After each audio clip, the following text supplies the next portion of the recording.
And I'm just going to share my slide. Thank you all for joining today. Let me quickly share my slide deck.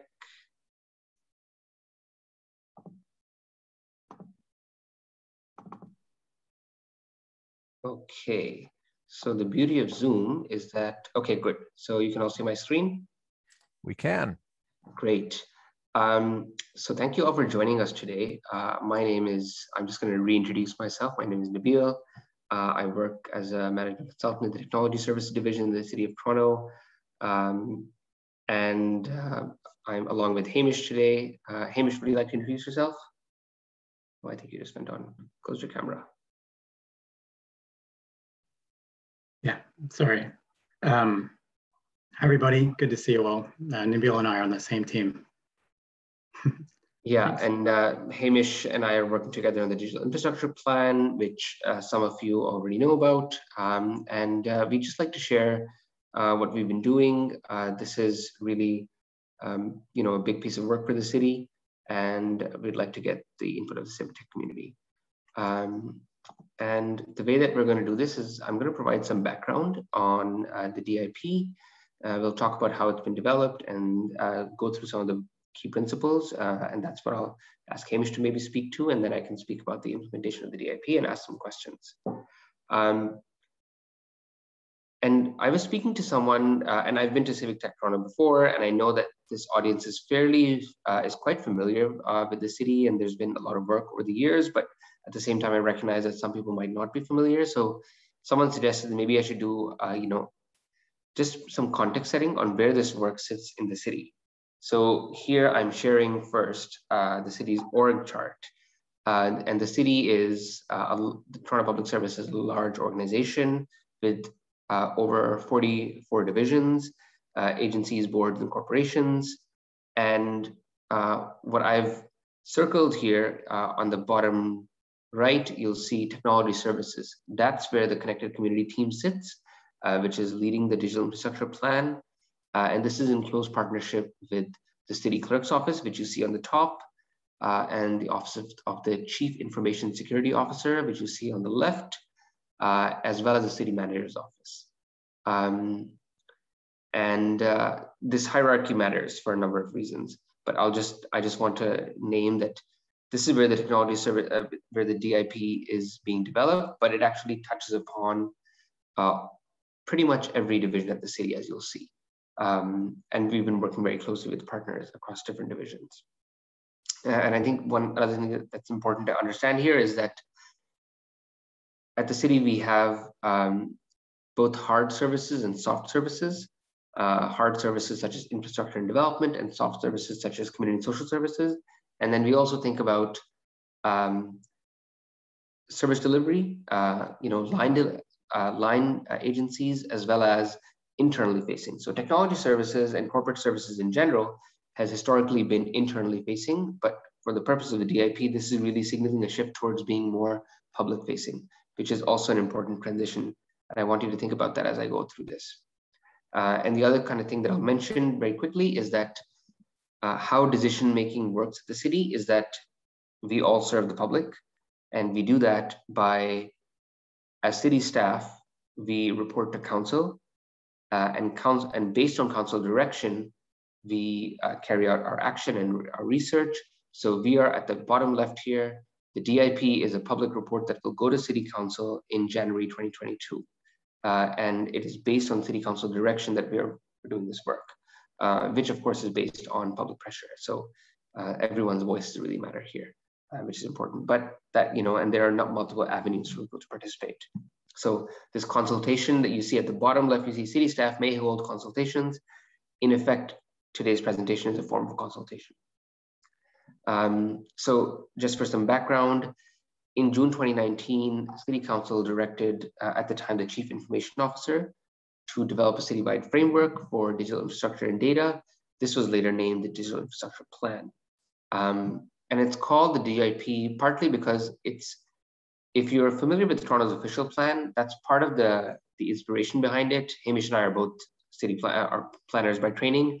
And we think about kind of a plan where you set guidelines and high-level policy that then drives decision-making by different departments. And then in October, this meant, City Council also directed the Chief Technology Officers, so the CIO changed to CTO to take a broader mandate. And then in January, City Council adopted 5 working principles and a vision statement as a guiding framework, which we'll be speaking to you shortly. So we've been working on this, and Hamish in particular, since December 2019. We're at this gold star that you see, doing consultations until October, until mid-October, and then a report will go in January 2022. And we'll come back to the timeline, but I just wanted to set that context for what we're doing today. So just to provide some background on the digital infrastructure plan. We know that digital infrastructure is changing the way that we do work and we live our lives. Especially in COVID, we've seen how much we rely on digital infrastructure. But even before that, there's been a strong push towards increased efficiency, better decision-making, more transparency, better management of assets. And increasingly, we're seeing that there are a number of technologies that are being deployed in the public realm, and there's expectations that the city will protect the data of citizens and ensure privacy, security, and digital equity. So as a result of this, the city has been tasked to develop the digital infrastructure plan. And when we think about this, we think about many different aspects, both above ground and below ground. We think about a smart grid. We can think about real-time updates. We can think about intelligent infrastructure on the streets, intelligent transportation systems. We can think about public Wi-Fi. And this image that you see on the screen, it shows, for those who are not able to see it, it shows really, it's like a landscape of the city, a cityscape, where you see Toronto City Hall, you see CN Tower, you see a number of other buildings and different technologies, both underground and above ground. It's like a cross-section view. But of course, this is not, when we think about a connected community, we don't just think about the downtown core, where this is really something that touches the entire city in all different areas. And now to define digital infrastructure, we define it as infrastructure that creates, exchanges, and processes data or information as part of its operation. And we have a fairly wide definition of digital infrastructure. This includes physical structures, cabling, network systems, but software as well, data standards, protocols. So this can include sensors, it can include Wi-Fi, it can include apps. It's really a very broad definition. It includes not just things that we now associate with digital infrastructure, but things that the city has been using for a long time that were digital in nature, but were maybe governed in different ways. So some of the examples that you can see here, CCTV cameras on the street, on the bottom left, or on the top left, you see the automated shuttle that in West Rouge, the city is currently piloting an autonomous vehicle. The Green Pea parking app, the free Wi-Fi that the city is beginning to roll out in different housing and other areas, parts of the city. The Toronto Waste app, the Waste Wizard. These are all different examples of digital infrastructure. The most obvious one I'll say is the city website, the mailing list. These are all digital infrastructure. And so the DIP really encompasses all of those different forms of digital infrastructure. But importantly, and I'll just name this for scoping right now, is that it covers city-owned or managed digital infrastructure or infrastructure in the public realm. But it doesn't govern, for instance, private infrastructure. So for example, if you install a smart home device in your home, that's not what the city will govern. However, if there is a company that installs a sensor in the public realm, that's at Yonge and Dundas Square, that could fall under the scope of the DIP. So how this affects us is that it can help create a society that's equitable, accessible, and inclusive, and really one where we think about technology as a means to an end. It's not the end in and of itself, and we're using it and we are in control and we can drive social, economic, environmental benefits.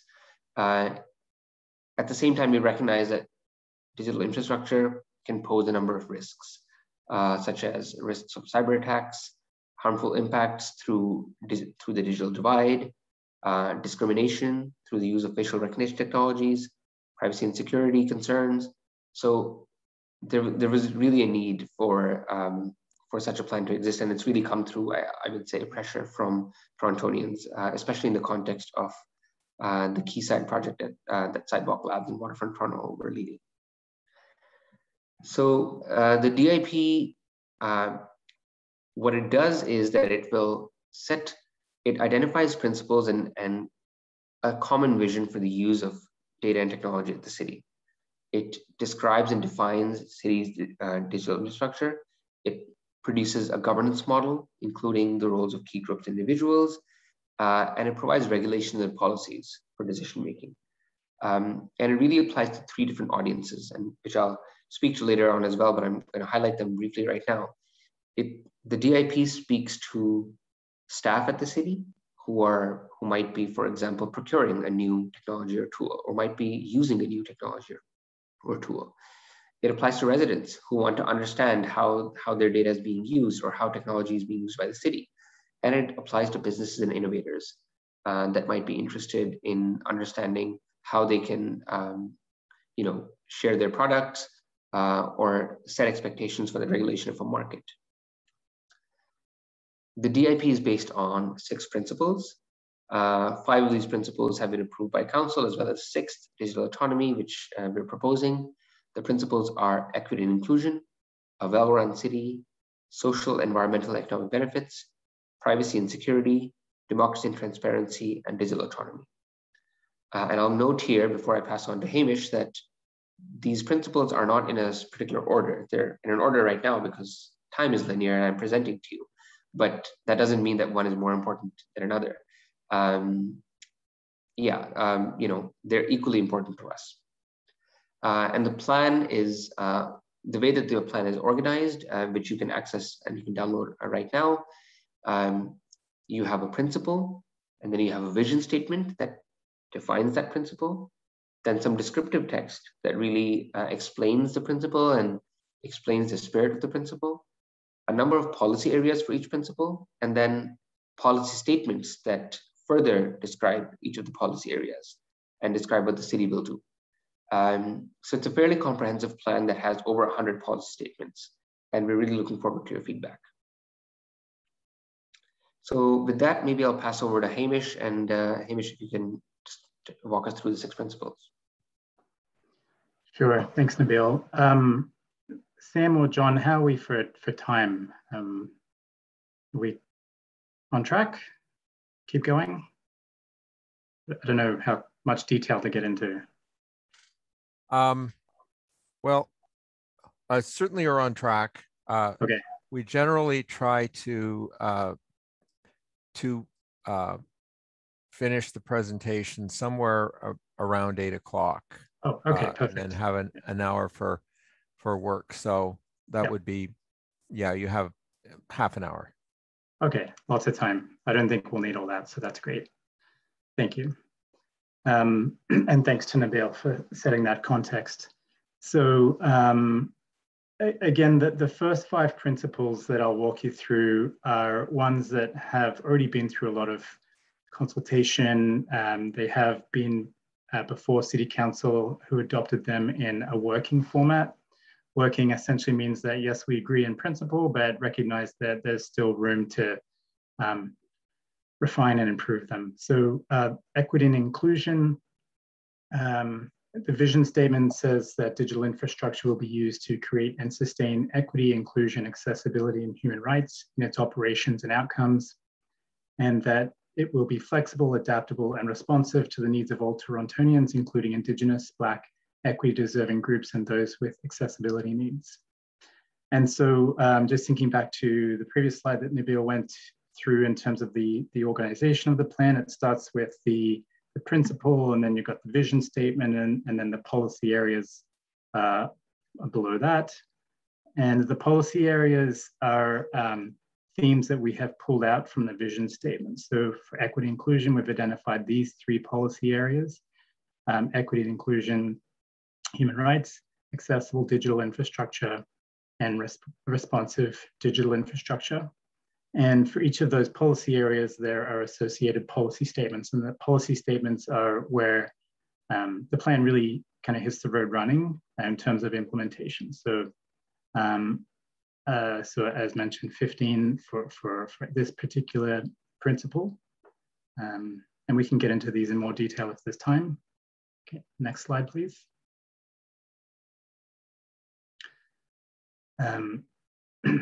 So the second one is a well-run city, which is focused more at the sort of internally to the city, thinking about how digital infrastructure can be used to enable better decision-making, more innovative public services, and support the use of data as part of those processes. And we've identified 4 policy areas to help sort of action that vision statement. The first one being digital transformation, data governance, asset management. So asset management would be thinking about, for example, the use of sensors to help with asset management. And then finally, Toronto Public Service as a connected community. So that policy area is one where, for example, we would highlight the role of partnerships with, with different regions, with colleges and universities, for example, in recognition that Toronto can't and really shouldn't do everything on its own. Next one, please. Social, economic, and environmental benefits. It's a little bit self-explanatory, but really just important to state as a communication tool and a vision for the city that digital infrastructure will contribute to positive social, economic, and environmental benefits by supporting the success of Toronto's residents, businesses, academic institutions, and community organizations. And so we recognize an implementation with this one and other principles. Some of them are seemingly sort of maybe in conflict with each other, but our objective is to try and achieve them all in some way through implementation. Privacy and security. Thank you. So this principle is, the vision for the principle is that digital infrastructure will operate in a way that protects the privacy of individuals in accordance with legislative requirements and be safe from misuse, hacks, theft, or breaches. The 4 policy areas we've identified are security, privacy, consent, and digital identity. And obviously we're working with our colleagues in city clerks and the office of the CISO in developing these ones. So the 5th principle is democracy and transparency, with the vision being that decisions about digital infrastructure will be made democratically in a way that's ethical, accountable, transparent, and subject to oversight. And Torontonians will be provided with understandable, timely, and accurate information about the technologies in their city and opportunities to shape the digital domain. So I think this is a really important one that, again, when you read it, it's like, oh, of course that makes sense. But a lot of our existing policies are not publicly available. They're on the intranet.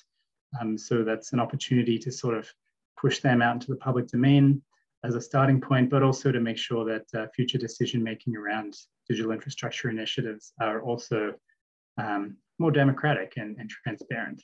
So the policy areas that we're exploring or we've identified are public engagement, so thinking of ways to engage the public in more of that decision-making, access to transparency, access to information and transparency, which I just touched on, open contracting, which is providing more insight and transparency into the procurement process, trust in digital government, and algorithmic transparency and responsibility. So an example of that last one, just quickly, is in recognition of the potential bias that can creep into the use of AI and algorithms, providing more transparency to that process through a registry of types of AI that's used in the city, and access to the algorithms that are informing or making those decisions, automated decisions. So, and finally, digital autonomy. This is, as Nabeel mentioned, the most recent principle that we went through public consultations earlier in the summer. And this was done on the direction of City Council, who were interested in exploring this issue further. So the vision is that through this principle, that the city will maintain control in the selection, use, and design of its digital infrastructure, so that the city, as well as the city's residents, can act with autonomy in a self-determined manner in the digital realm. And the way that we have identified, all the policy areas that we've identified to sort of help take action that vision statement are through open source policy, intellectual property policies, open standards and interoperability, data residency in Canada requirements, maintenance and repair of digital infrastructure, and control. So control there is, it's fairly broad ranging, but importantly, we recognize the importance of having skill set within the staff, within the Toronto Public Service itself to do a number of these things, and to have the skills to make sure that we can take these things into effect. And there's 15 policy statements associated with this principle. So back to Nabeel. Yeah, thanks, Hamish. I really appreciate it. So I wanted to identify and focus on, and I know we're short of time, we'll just take 5 more minutes, but I think there's 3 kind of areas that we wanted to discuss. One of the things is where civic tech can really play an important role. One is around, and help us, give us some direction. One is around digital literacy. So this is under the principle of equity inclusion. We have policies around ensuring that not only do people have access to the internet, but they also have access to the information and to the skills and to the training needed to access and to make the most of digital tools and technologies and the internet itself. And that's something, so, and both internally within the city as well as in the public. So how can we push that forward? The other is under the open source policy area of the digital autonomy principle.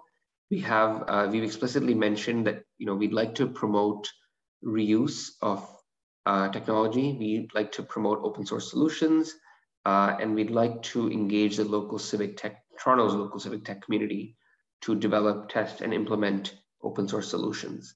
And so that's something we'd like to get your input on.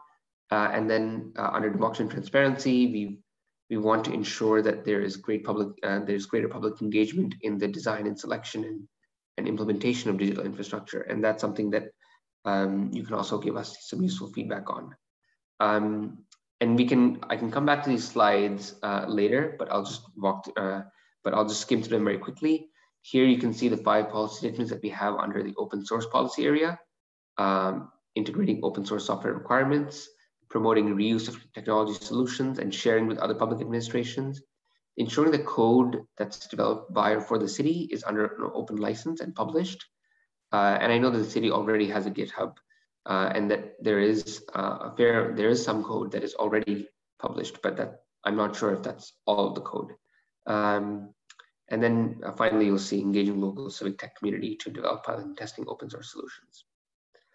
And then under equity, inclusion, and human rights, there's a number of statements here that I can't fully get into, but I'll identify that ensuring that policy statements number 5 and 6 and number 8 as well really speak to digital literacy, ensuring that people have access to the internet and devices, ensuring that people can improve their digital literacy, awareness, and skills, and ensuring that staff know about how to collect data in an appropriate way. So building digital literacy internally as well. So I'll quickly speak about how we're going to be implementing the DIP. So once it is hopefully goes to council in January, and if it's endorsed, Then we'll be developing specific implementation plans for each of the policy principles and policy areas. These will then be turned into policies or guidelines for city staff, but also then will provide a clear framework for residents, and then help set common standards for businesses and innovators. It'll be implemented on an ongoing basis, and we know that there's a number of policy gaps that we'll continue to identify. So for example, a data residency policy or a digital equity policy, as well as integrating into existing processes. And we recognize that because technology is changing rapidly, we might need to update from time to time. And if you think about the initial chart that I had showed, the city's org chart, the technology services division is responsible for oversight and accountability, but it isn't actually in charge of all the specific business solutions or the business cases or the use cases of digital technology. So for example, we don't manage procurement, but we are hoping to set guidelines for procurement of digital infrastructure. And again, here's a roadmap that we're doing consultations right now. We've had 2 public meetings last week, and we're consulting stakeholders over the next few weeks. You can go to the link that Hamish had put in the chat, toronto.ca/digitalto, and provide comments. We are having drop-in sessions. We had one yesterday and another one tomorrow morning where people can come in. And you can just call me and Hamish. Our phone numbers are on the website, on the public website, and we can put them in the chat right now as well. And you can email digitalfeedback@toronto.ca. So there's a number of ways in which people can engage. So a few of the questions that we had, and then we're open to your questions as well. The question that we came with and thinking about is, how do we best engage you and in the future as we implement the DIP? How do we balance the expectations of the DIP with the capacity to deliver? And I'll be quite frank, is that, this really is a small team that is developing a very large piece of work, which is, to our knowledge, the scope of the DIP is there's a handful of cities in the country, let alone the world, that are doing this work. And because we know that this is going to take a long time, how do we maintain the interest and the momentum of this work? And then for the consultations, who should we be meeting? So those are some of the questions that we had for you, and we're open to questions for that you have as well. So I'll pause there, and I'll keep my slides up for now until you ask me to stop sharing.